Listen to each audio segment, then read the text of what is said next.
Now, today is to be the day when the no confidence vote, the no confidence motion is voted upon. That was moved by the opposition against Imran Khan. The opposition insisting that that vote must be held and rejecting the foreign conspiracy angle, the theory, the conspiracy angle that has been talked about by the administration, by Imran Khan as the reason behind this no confidence vote. Let's get in further inputs and perspectives now from international affairs expert and fellow at the Australia-India Institute, Kadira Pethiagoda, who's with us on the broadcast. Thanks very much, Kadira. You've been listening in to those proceedings. What is your initial reaction? Today is supposed to be the day when that vote happens. And at this point in time, Imran Khan is not there inside the National Assembly, though it's not mandatory for him to be there inside, but he's not there. And the opposition is insisting that the vote must be held today. What's your assessment of what's happening? Yes, well, I think there's obviously been a lot of grandstanding and very big grand speeches made in the Parliament, and I think it's almost a foregone conclusion that he would lose the vote. I think Imran Khan would really be planning his next steps at this stage. And I think the only option that he has is to really take it to the street. And you've seen a lot of support for him on social media, out in the streets as well in terms of protests. So that's what he would really be looking to next, I would imagine. Right. Imran Khan has already been in election campaign mode, a series of addresses that have been delivered by him. What do you make of his strategy at this point, given that the numbers do not stack up against him, as there have been a series of defections already from within his camp? Yes, I think that he's, the numbers don't stack up in his favour in Parliament. So, as I said, he's really trying to just go to the street and, I guess, create as much pressure as he can from the public to perhaps bring the security forces on side, perhaps create enough of a conflict and turmoil in the country that something comes out of it that he's able to hold on to. But it's very unpredictable at this stage, and in terms of just the parliamentary procedure, it looks like he's in trouble and doesn't seem to have a way out. But I think it's very interesting to look at the international angle here in terms of, his alleged foreign interference. But you've also got, I guess, countries like China, who would also be very closely watching what's happening here and be interested in who the next leader of Pakistan is. Right. I want to talk to you about this comment that was made just a short while back by the Foreign Minister Shah Mahmood Qureshi, where he alleged that a call was made by the U.S. National Security Advisor to the Pakistan National Security Advisor before Imran Khan's Moscow visit, saying that that visit should not happen. What do you make of that? Look, I mean, countries lobby all the time. I have no, it's impossible to say whether that's true or not, right. But countries will lobby for their own interests and their positions with other countries, and those kind of representations go on all the time. I think what's relevant here is he's Imran Khan's trying to position himself as the patriot, and I think in doing so, painting his opponents as sort of colluding with foreigners. And I think that's a shrewd move on his part, and that's something that I think will rile up a lot of people in the street, which seems to be, I think, his next move. What is your assessment of the messaging coming in through this foreign conspiracy theory that the government has been claiming is the reason behind this no confidence motion? What do you think the optics really has looked like? Yeah, so I think the optics have really played out to the public to some degree in Imran Khan's favour, where he's really shifted the debate from being about economic management and areas that he was being criticised on to this more sort of existential issue which relates to patriotism, anti-Western sentiment, and all these other areas which he can then capitalize on. So I think in terms of the social media as well, you've seen a lot of people coming out to support him. So I think that's really the only card he really has left to play, and that's why he's going to be pushing strongly on that side. No Pakistan Prime Minister has ever completed a term, and Imran Khan now finding himself in this position. What does this really mean for Pakistan's image, coming at a time when this continuing political uncertainty means there is a further delay in its ability to tackle the economic crisis, which is actually hurting the people on the ground? Yeah, no, we're entering a period of global economic instability and global price rises and price rises in commodities and trade restrictions that is going to especially hit the developing world and the global south. So I think it's a dangerous time. It's a sad time for Pakistanis if this instability has more sort of economic problems. But I think it's also a very geopolitically interesting time. I mean, he's reached out to India as well. India is a country, I think that will be very wary of instability in Pakistan and any sort of civil conflict that happens there. So I think, it's very dangerous times at the moment. Right. Kadira, let's also talk about the way Imran Khan has handled this entire crisis. What do you think he could have done differently when it comes to even tackling the economic crisis, which has continued within the country for the longest time? Yes, well, I mean, I think that economically, it's always international. So, I mean, it's often difficult for any single leader of a country to sort of have an impact on the economy independent of global forces in this day and age.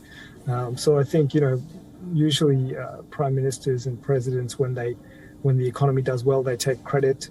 And when it does badly, they shift the blame overseas. But I think in either case, these are sort of some global forces that are occurring that are difficult would have been difficult for any prime minister to handle. And what does this foreign conspiracy theory that's been talked about by the government really mean for the relationship between Pakistan and the United States?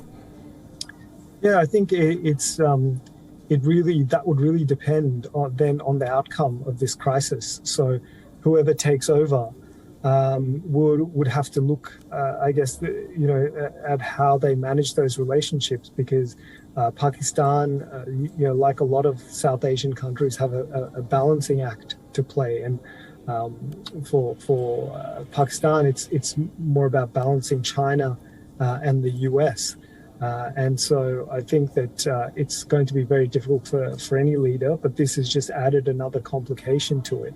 That said, I think in geopolitics, things move very quickly, and so. I think that the relationship, whatever damage has been done with the US, can also be resolved very quickly. But again, as I said, they would have to do that while still maintaining those relations with China and also the deals that have been struck with Russia. They would need to look at that and see where they go from there. Right. Kadira Pathegoda, thanks very much for those perspectives and for being here on WION World is One, dissecting what's happening in Pakistan given the proceedings in the National Assembly. Like we have been telling you, this foreign conspiracy theory has far-reaching implications as far as both the domestic and domestic politics and Pakistan's relationship with the United States is concerned. Let's also tell you what the Pakistan Foreign Minister Shah Mahmood Qureshi had to say as we continue to play out those visuals coming in from the Pakistan National Assembly, and we continue to monitor what's unfolding in the Pakistan National Assembly. With us on the broadcast also is Scott Lucas, a professor of international politics at the University of Birmingham, joining us from London. Professor, thanks very much for being here with us.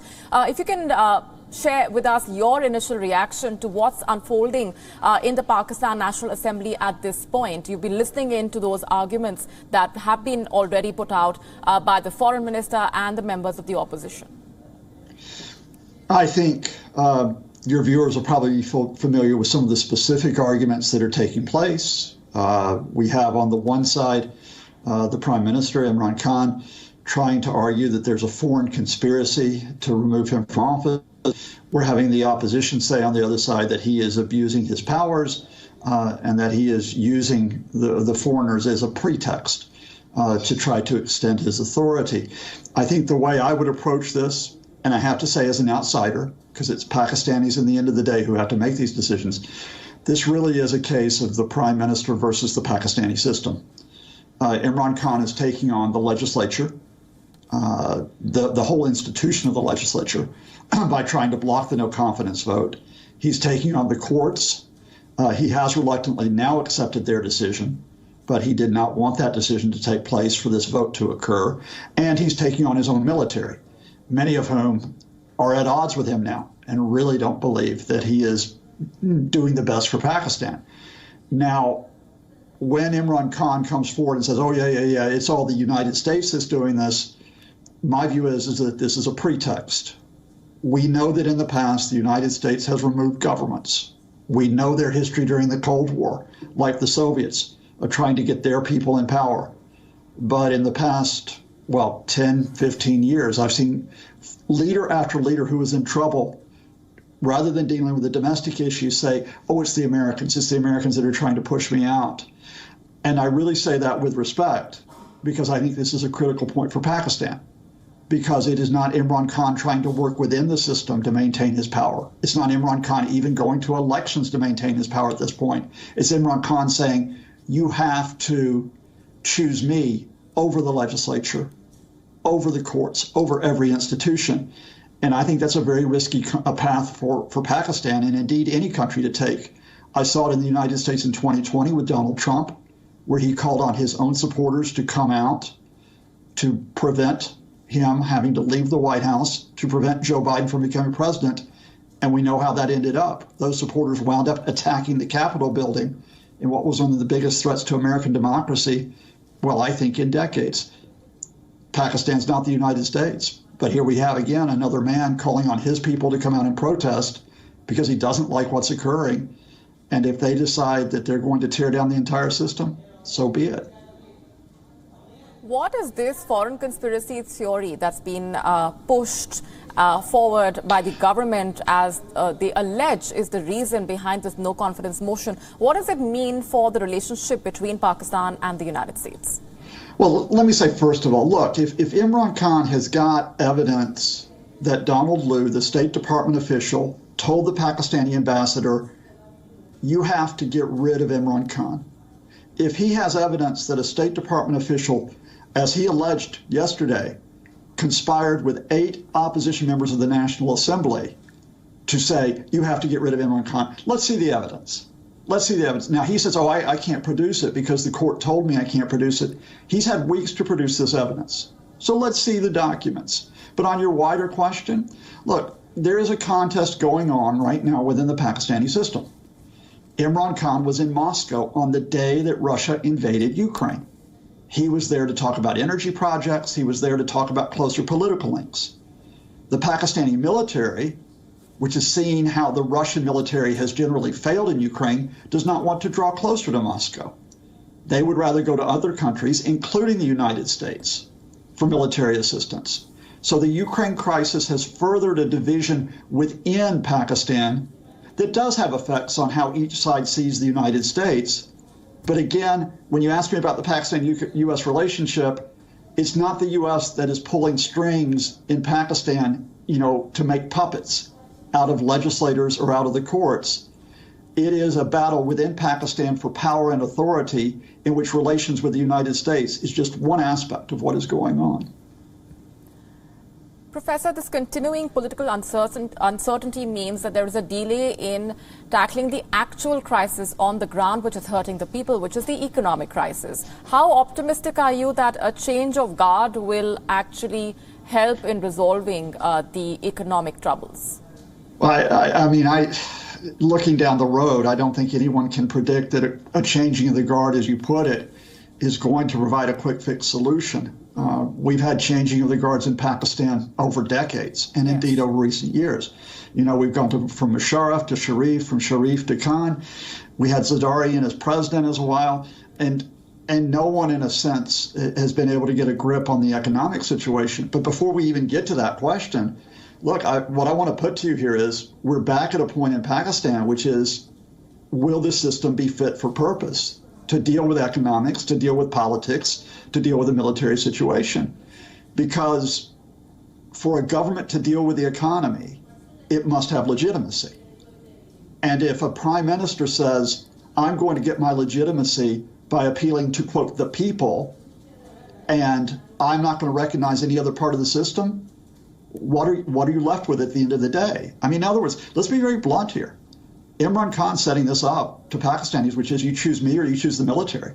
And we know that has not boded well for Pakistan in the past.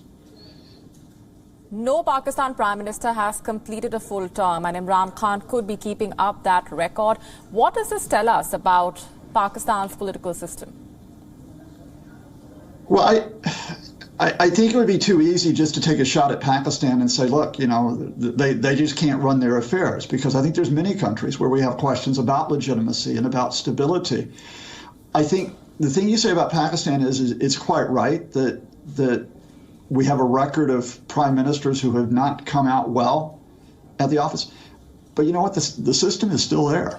For all the issues with corruption in Pakistan, for all the issues regarding the abuse of power that we've seen in Pakistan, it still has a court system. We saw this past week. Had there not been a court system in place, Imran Khan could have had his own way with what occurred. We still have a National Assembly, which is in place. We still, in other words, have the elements of a system in which people feel like they have a role or a place, or that they could have a role or could have a place.